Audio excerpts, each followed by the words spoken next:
Support for the Hearing Tracker podcast comes from Nuheara. Nuheara is transforming the way people hear by creating personalized hearing solutions that are multifunctional, accessible, and affordable.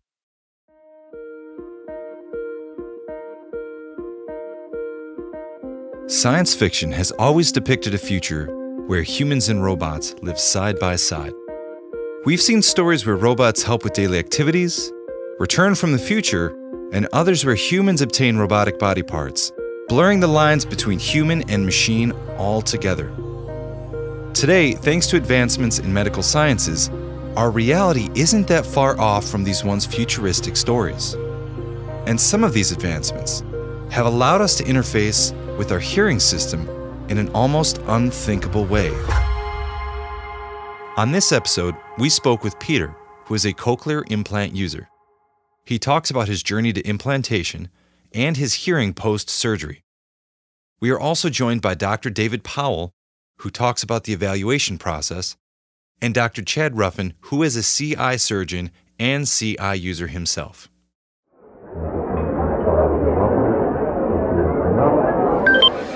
Can you hear me now? This is the Hearing Tracker podcast from hearingtracker.com. When I was 40, I had the most incredible hearing. I could hear a bat like a flute. It was so loud and clear. It was just brilliant. That's Peter. And like millions of people around the world with hearing loss, he started struggling in his day-to-day activities. It was becoming impossible to do anything. You could sit in a room. I couldn't join the conversation. I couldn't listen to a telephone call. When the phone rings, I hand it to my wife because, there's no way I can hear on the darn thing. Peter was diagnosed with hearing loss, and he did try hearing aids. While they helped him for a while, his hearing loss progressed, causing more problems. It brought back the hearing, but the hearing just went gradually down and down, so the hearing aid became ineffective. And I went for 2 or 3 tests, and everybody said, okay, I think you need a cochlear implant. So, of course, I looked up on the web and saw there's about 400,000 or 500,000 been done. And it sounds like Donald Duck and all the good messages that one sees on the internet.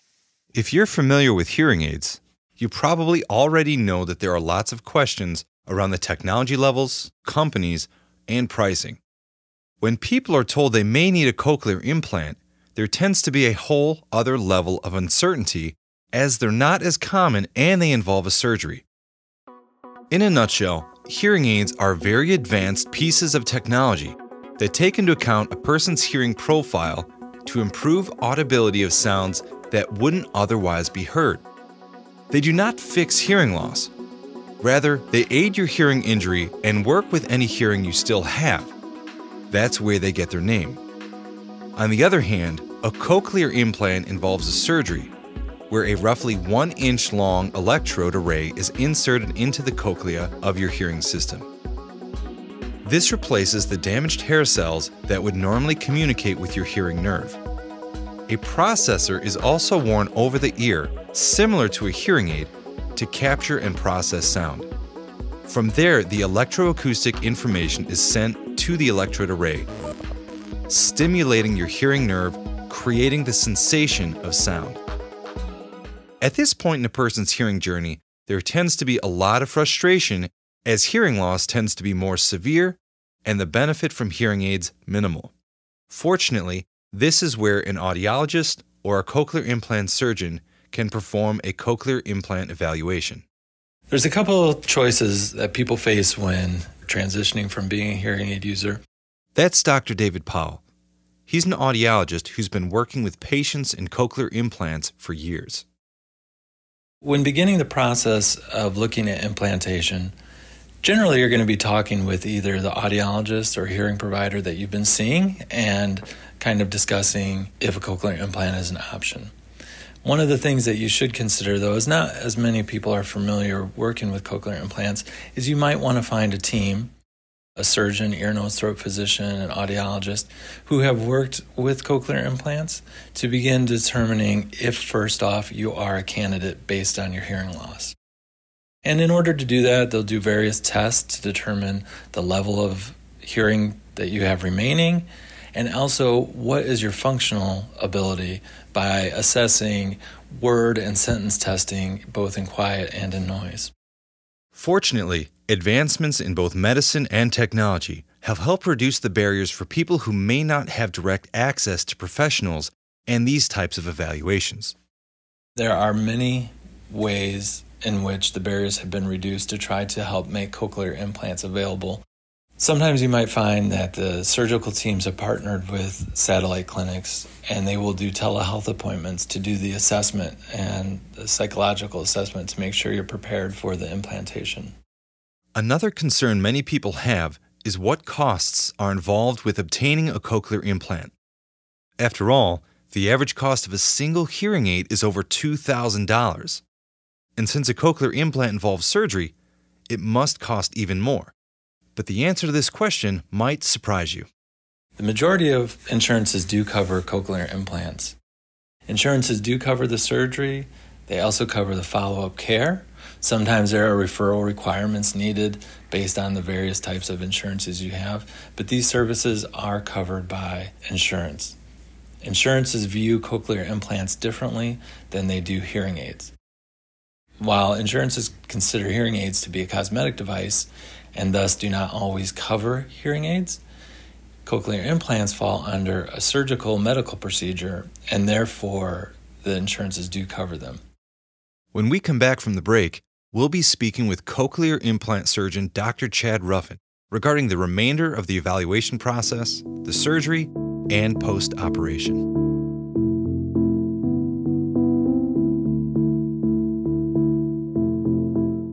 Support for the Hearing Tracker podcast comes from Nuheara.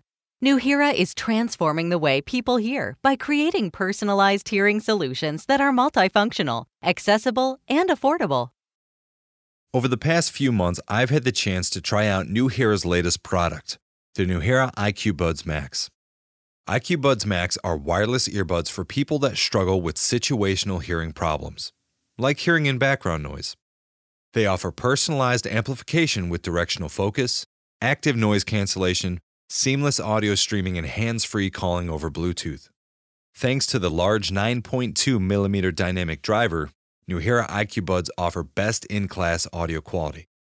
They're available to purchase at nuheara.com, and you can now get a 10% discount using promotional code HEARINGTRACKER. We began our story with Peter, who is struggling to hear during common activities like watching television, while talking on the phone, and even while holding on a conversation. This led him to pursue hearing aids and then later a cochlear implant. We then spoke with Dr. David Powell about the process of having a cochlear implant evaluation. During this evaluation, your hearing will be assessed to determine if you're a candidate for cochlear implants. Various speech tests, both in quiet and noise, will also be performed to get a better understanding of the residual fidelity of your hearing. The next step in our journey for people like Peter is to visit a cochlear implant surgeon. Then your candidacy can be assessed from a medical standpoint.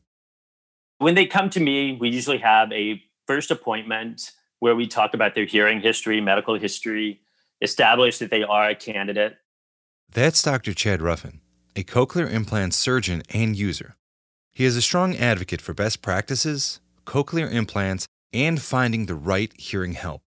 My goal is to get them thinking about it so that they don't waste a decade. And most people wait about 10 to 12 years before getting an implant. I tell patients that it is extremely rare for people not to benefit from a cochlear implant. It's more rare to actually do worse with a cochlear implant than they were doing with their hearing aids. It's exceedingly rare for people to totally regret the entire process and want the thing completely gone. If they are a candidate and they want to go forward, we have to get imaging to make sure that their cochlea their inner ear can accept the electrode, that you can successfully put it in. This routinely involves a medical workup such as a CT scan and magnetic resonance imaging or an MRI.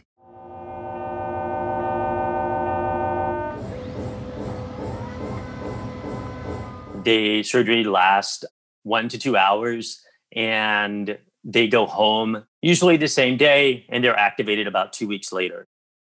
Activation refers to the first time that your cochlear implant is turned on. As Dr. Chad mentioned, this happens several weeks after the surgery, and that's needed to give your body time to heal. But once the cochlear implant is activated, what is it like? And what are the expectations? About half of people, or just over half of people, can talk on the phone with a cochlear implant. A lot of implant patients enjoy music, but that enjoyment is going to be much different than a person who had normal hearing prior. Right now, we expect people to hear about 80% of what's said in quiet. The rehabilitation process is pretty intense for most people. It's kind of like learning to walk again. Some people will go really, really quickly, and their brains will be able to make sense of the information super quick. And then we have patients who take a long time to get up to speed. So generally, there's going to be a lot of appointments in the first month to fine tune, and then fewer and fewer appointments over the span of the next year. Most patients will experience a good deal of benefit between the 2nd and 6 months. They'll get most of their benefit there. They'll continue to improve more slowly between 6 months and a year. Speech and noise is a little bit different, and hearing with 2 ears, being able to lateralize sound is a little bit different. Those improvements can continue for years after the implant, but they're usually pretty minimal. When considering cochlear implants, it's important to remember that we're providing a very different form of stimulation than our brains are used to. So in many ways, it is similar to learning a new language or sport. It takes time to develop the skills that eventually and hopefully become more second nature. At the beginning of this podcast, we heard from Peter and his experiences before being implanted. So where did Peter land on this process? And what was it like for him when he first had his cochlear implant activated? So a year and a half ago, I had the op, and it's been incredibly successful. It was successful from the word go. Of course, the switch on. Can you hear me? Yes, I can hear you. What does it sound like, a man or a woman? I haven't a clue. It sounds really more like a man, I think.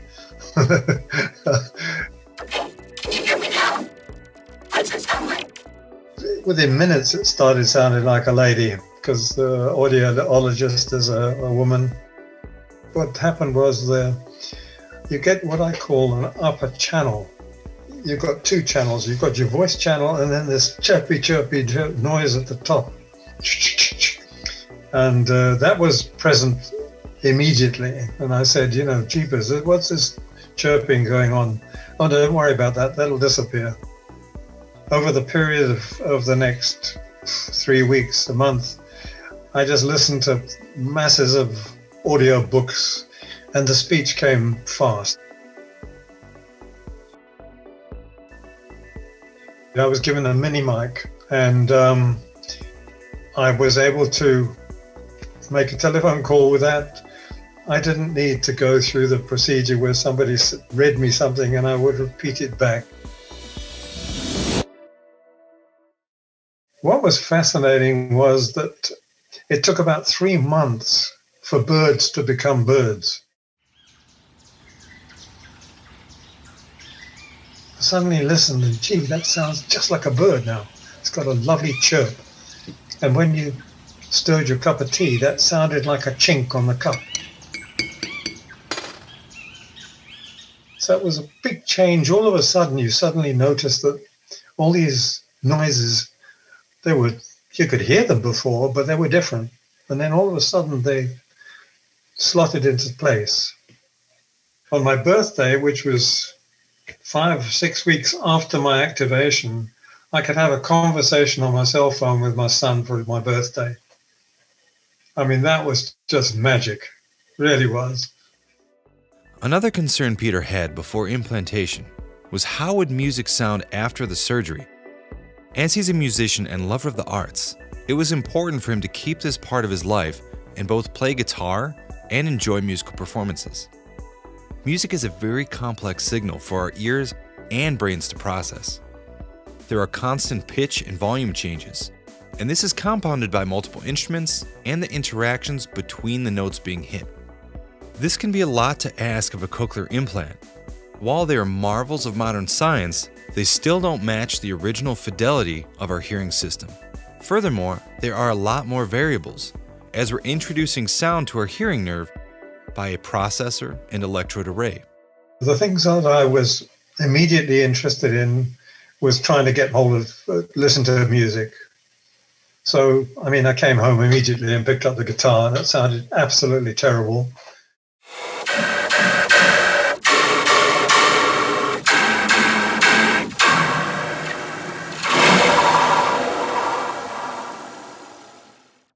Now, there's currently no way to say exactly what a cochlear implant sounds like, because it will be different for everyone. But that's an emulation based on the processing sound goes through in a cochlear implant. Could you tell what it was? How about now?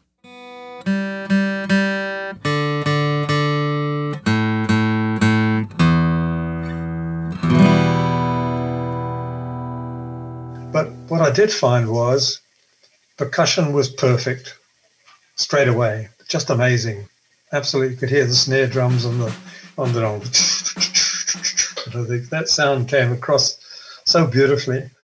I could listen to Beethoven's Emperor, and apart from the loud orchestral passages, I could enjoy Beethoven straight away. 5 weeks after my implant, I actually went to a live concert and I listened to Berlioz's Symphony Fantastique, and it was absolutely amazing. I enjoyed every minute of it. Peter has experienced great outcomes from his cochlear implant. As he mentioned earlier, he made an effort to listen to many books on tape. Now, doing this and other forms of rehabilitation helps your brain relearn how to hear through your cochlear implant. Peter attributes much of his success to this rehabilitation. There's so few people interested in actually trying to improve their hearing. Rehab is a non-happening. Realizing this problem and the benefits he's experienced, Peter explored different ways to help others like himself. Ultimately, this resulted in him creating a website around rehabilitation and designing several apps to help with the process. So here we go. Now, say I've got a website now with a forum and all the references that will take anybody who's interested around the CI hearing aid universe. It's got masses of stuff on it. I've just added about 400 odd words into the app, words beginning with C, D, M, N, Ch, and Sh. So there's masses of words. You can play these to your heart's content. For example, there's a progressive sentence. It's, I like to play. I like to play in the park. I like to play in the park with my brother. I like to play in the park with my brother and sister with the football. So that's one of them. What I've tried to do is make them different. I've given them different slants and a different way of working, hopefully. Peter hopes that by creating content like his website and apps, others that struggle with hearing can learn and hopefully get the most out of their hearing aids and or cochlear implants, ultimately allowing them to get back to enjoying the world around them, like he did.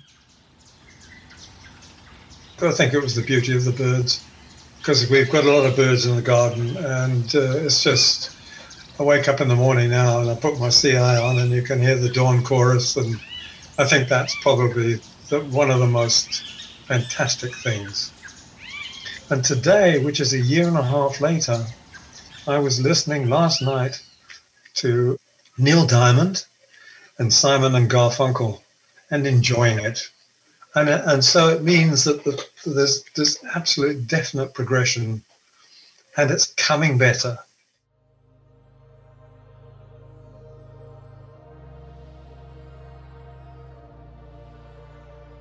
There's a lot to take away from Peter's story, but a big part of it is that advancements in medical care and technology means that there's almost always something that can be done to aid hearing problems. And those solutions and outcomes are getting better with every year.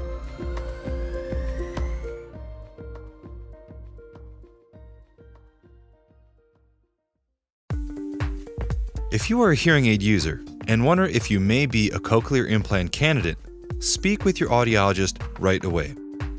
There are also lots of online tools such as Cochlear's Hearing Aid Check, which is a free online tool to help assess whether you may benefit from a cochlear implant. You will fill out a short questionnaire, and depending on your results, it may recommend that you speak with your hearing healthcare provider. Take the Hearing Aid Check now at www.hearingaidcheck.com/US.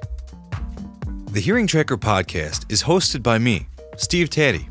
Each episode, we reach out to people with hearing difficulty and/or industry leaders to talk about the hearing system, innovative technologies, and what's to come. This episode was written, produced, and sound designed by me, with help from Abram Bailey and TJ Bellick. We'd like to thank our guests Peter, Dr. David Powell, and Dr. Chad Ruffin. If you'd like to learn more about Peter's story or the resources available, you can visit his website, and we'll include a link within the transcription of this episode. You can also check out his Android-based apps, Bend My Ear, and Get an Earful. Dr. Powell is an audiologist and VP of Professional Services at a nonprofit in Rockford, Illinois. If you'd like to learn more about their services, you can visit cshni.org. Lastly, if you'd like to learn more about Dr. Chad and the fantastic work he's doing, visit chadruffinmd.com. If you have a unique story related to your hearing, or if there's another show topic you'd love to hear, share it with us and send a line to steve@hearingtracker.com. Finally, you can find much more helpful content and keep up to date by visiting us on Facebook, Twitter, or hearingtracker.com. Thanks for listening.